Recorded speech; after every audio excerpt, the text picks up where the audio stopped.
ka na ngang kumain ng pakwan, wag mo ngang itatapon ang balat nito dahil gagawin nga natin siyang gummy candy na sobrang sarap at napakaliga.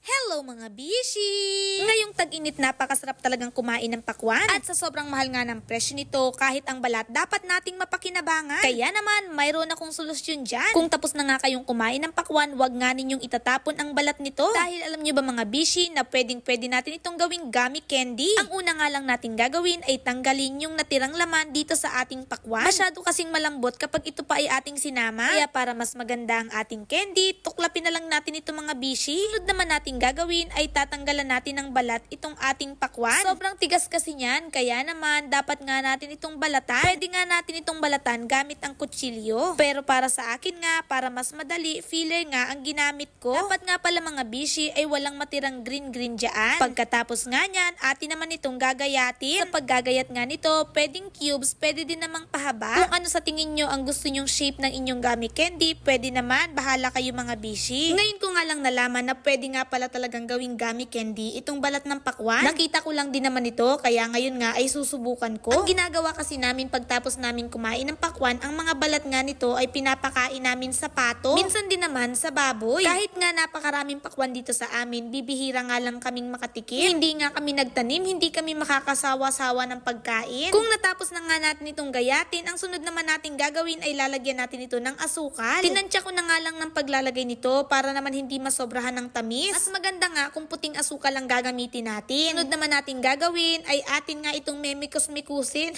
Chika lang mga bishi, atin baga itong parang lalamasin. Atin nga mapapansin na yung asukal ay matutunaw. Unti-unti nga siyang magtutubig pero hayaan lang natin mga bishi. Atin nga itong ilagay sa rep, magdamag. Nang sa ganun, maabsorb nung ating pakwan yung asukal. Kasi diba sa pakwan, ang matamis lang naman, yung pinakang laman, itong balat ay nawawalan nga ng lasa. Takluban nga lang natin ito ng plastic. Kung mayroon nga kayong cling wrap, mas maganda. Pero dahil nga wala kami nun, plastic labo na ginupit na nga lang ang aking pinangtakip dito. Kinabukasan nga mga bishi, eto na yung pakwan na binabad ko. Tignan nyo at marami na nga siyang sabaw. Kumuha nga ako ng isa at akin nga itong pinisil-pisil. Matigas pa nga siya, kaya naman atin na nga itong lulutuin. Kumuha nga lang tayo ng kawali at ipainit ito sa mahinang apoy. Pagkatapos, lalagyan natin ulit siya ng kaunti lang na asukal. 1/4 cup nga lang ito mga bishi. Pero kung kayo nga ay gagawa, pwede din naman na tansyahin na lang ninyo. Para din ba makontrol ninyo kung gaano ba katamis yung magiging gummy candy na gagawin ninyo. Lagyan nga lang natin ito ng tubig, tapos atin nga itong pakuluan. Kapag kumulo na,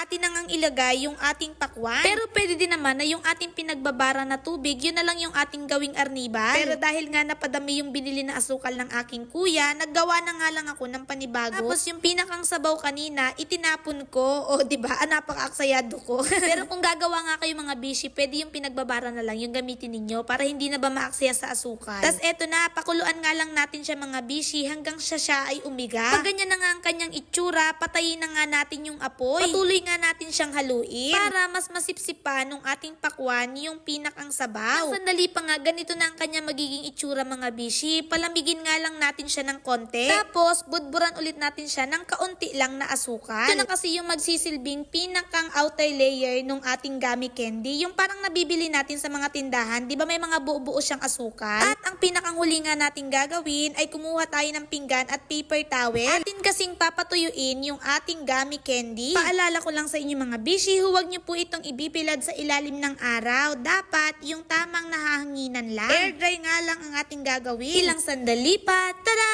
Ready na yung ating pakwan gummy candy. Sinong mag-aakala na yung balat ng pakwan na atin palaging tinatapon ay pwede palang mapakinabangan? At ang bongga, naging gummy candy pa nga siya. Wag na nga nating patagalin, kumuha na nga ako ng isa at atin na nga itong kakainin. Ay grabe mga bishi, hindi nga siya labsak. Tignan nyo naman, kinakagat ko pa siya para maputol. Sobrang ligat talaga niya. Pag sinabi nating maligat, yung parang makunat ba? Basta yung parang gummy candy talaga. Natikim ko nga itong aking ate at yung aking anak. Sobrang nag-enjoy nga siya sa pagkain ito. Pero syempre, kapag sobrang dami mo nang nakain, nakakaumay kasi nga matamis ito. Pero all in all talaga mga bishi, napaka-amazing niya. Kasi sino ba naman ang mag-aakala na yung balat ng pakwan ay pwede palang gawing candy? At eto nga, pinuputol-putol ko pa siya para maipakita ko sa inyo na hindi talaga siya labsa. Para din mapatunayan ko na ito talaga ay maliga. Kung nagustuhan mo nga itong aking video, paki-like and share naman ito. Huwag mo na din kalimutan na i-follow ako. O paano ba mga bishi, hanggang dito na lang muna. Maraming salamat sa inyong patuloy na panonood. Patuloy po sana tayong pagpalain ng ating Poong May Kapal.